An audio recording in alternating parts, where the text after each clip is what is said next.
তাহলে উনি স্পষ্ট করে দিয়েছেন যে একদল লোক এদেশে শরিয়ার আইনের চেষ্টা করছে, আর উনার দল শরিয়ার আইন বিশ্বাস করে না। এরপরেও যারা ওদের দলে ভোট দেবে, কর্মী হবে, সাপোর্ট করবে, হাসরের ময়দানে এ নেতার দোষ দেওয়ার কোনো সুযোগও তারা পাবে না। এবং জামাত ইসলামের আমির মহোদয়ের সাথে আমরা কথা বলেছি, উনি যে আশ্বাসগুলো দিয়েছেন সেটাই আমি একটু আবার রিপিট করতে চাই।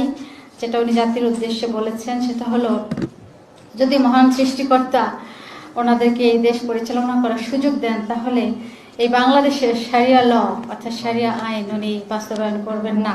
নেতা বলবো আমি তো আগে ক্লিয়ার করে দিয়েছি।